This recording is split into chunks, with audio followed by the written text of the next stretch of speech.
So there's been a ton of MMORPG news around the horn, and some of it you may have missed. Here we go. Lord of the Rings Online has recently released its latest expansion, Legacy of Morgoth. This continues the Water and the Wind epic storyline. Morgoth, if you were unaware, is one of the biggest bads in the whole Lord of the Rings universe. Actually, and you guys can correct me if I'm wrong, but I'm pretty sure he's even like bigger and badder than Sauron. The expansion offers the new zone of Near Harad and nearly 350 additional new quests for you to explore Middle-earth with. Of course, the expansion will include a number of new collectible features as well as new mobs to fight in open world. However, it does not include a new class or a new race.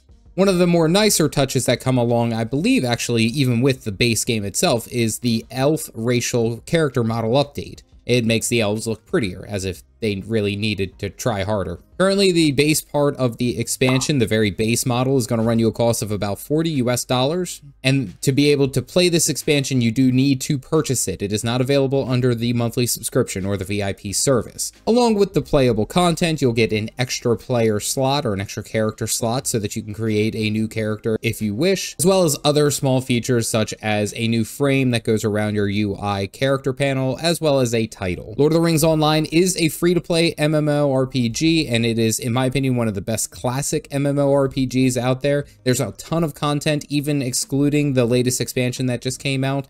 It's 100% worth your time, especially if you like that classic questing vibe. Brighter Shores has just released onto Steam in early access. Now, if you were unaware, Brighter Shores in many regards seems like a spiritual successor of RuneScape. Actually, it's developed by the same person, Andrew Gower. Currently, the game is free to play, and it's sitting currently at mixed reviews, with a lot of the positive and the negative comments both saying that it's too grindy. Some of the positive ones are like, that's what I want, and some of the negative ones saying, I don't like this. Well, I mean, the person who created RuneScape, which is arguably very grindy, made this game, so what were you expecting? The game boasts a ton of combat capabilities, as well as one of the game's best features being its professions, where you can essentially roleplay as any type of craftsman that you would like. The game plans on expanding its core main story, as well as a lot of the side quests over time as more patches and episodes come out. Very soon, you will be able to purchase the Premium Pass, which will unlock all available episodes immediately for your account. At least from what I can gather, this Premium Pass is going to run a cost of about $6 US per month, which arguably really isn't all that bad. Again, if you need that cozy, grindy kind of RuneScape fix, but you want to upgrade an engine and with a whole bunch of new capabilities, then Brighter Shores may be for you. Pax Dei just received its most recent update, and if you guys were unfamiliar, Pax Dei is an open world survival sandbox MMORPG. Good gracious, that was a mouthful. And with this first major update, they've had to essentially rewrite the entirety of the landscape for Pax Dei. The problem with this is that it has removed any and all of the player constructed buildings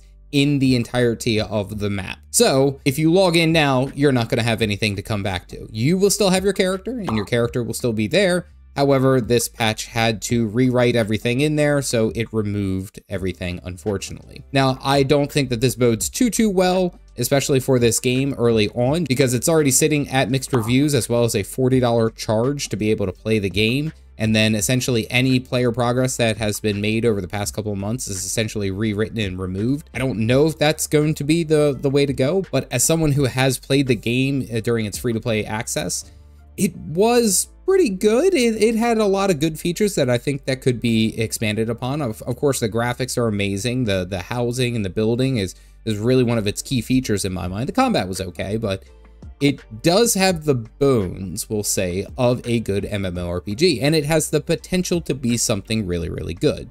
So this is one that I would say keep your eye on. I don't know necessarily if I would jump into it right now. Guild Wars 2 is releasing their first major patch for Janthier Wilds, their most recent expansion, and it appears to be chock full of goodies, such as a continuation of the story, a new legendary spear, a Wizard's Vault seasonal refresh, as well as new Janthier Wild relics. While all of this is great and awesome, it really pales in comparison to the new Guild Wars 2 Raid Wing, which it has been years since the last one was released, and many players are very excited about this development, and it honestly should bring in some life back into the raiding scene. Guild Wars 2 is of course a free-to-trial game and has 5 independent expansions that can be purchased and have all of their own independent features and account items.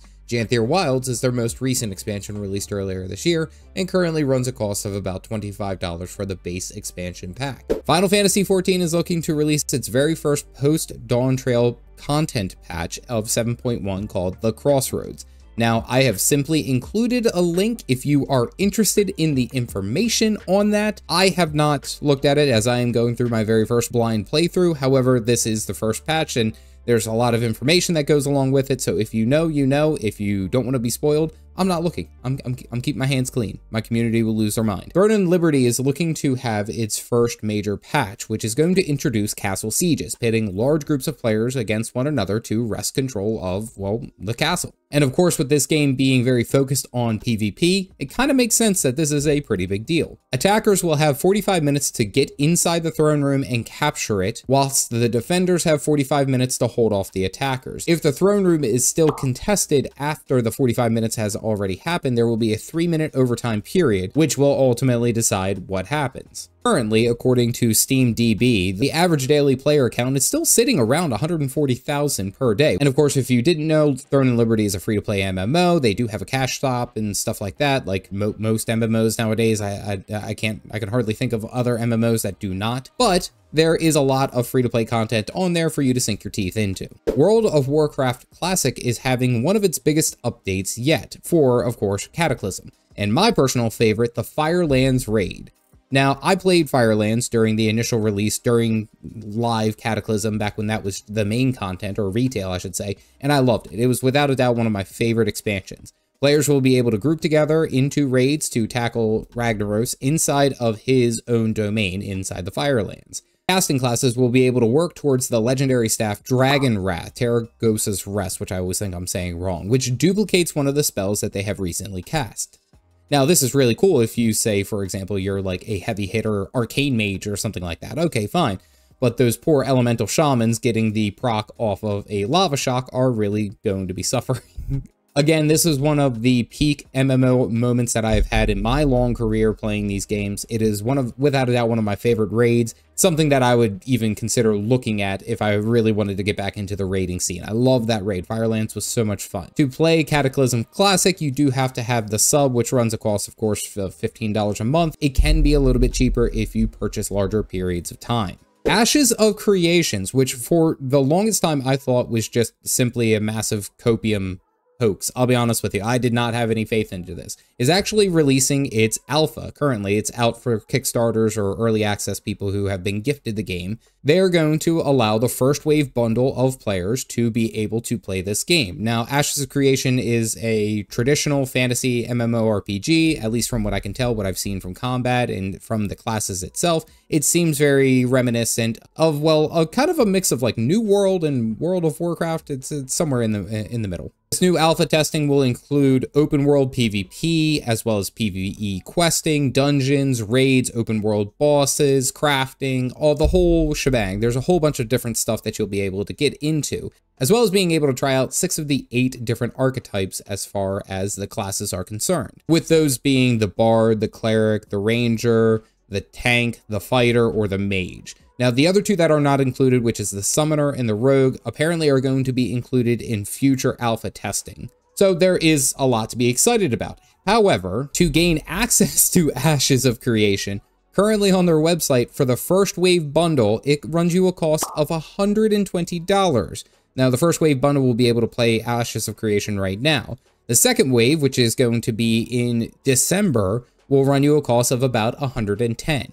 And then third wave, which is only going to cost you $100, will be available to play sometime in May of 2025. Personally, I think that is a massive chunk of money to be able to play a game that's only in alpha. Now, I'm hard-pressed to believe that I would actually even be interested in dropping a triple-digit amount of money for an MMO that's in alpha. I feel like that's kind of a reach, but hey, I can't speak for every player. So those are the major updated news for MMORPGs across the board, and if I missed anything that is wildly important or anything that is worth noting, tell me in the comment section down below. I've also been reaching out and trying, we'll say, different MMORPGs across the board, and one of the ones that I've really enjoyed in recent time is Warhammer Online. That game is just absolutely wild, and you can see my new player experience here. Aside from that, stay caffeinated, folks.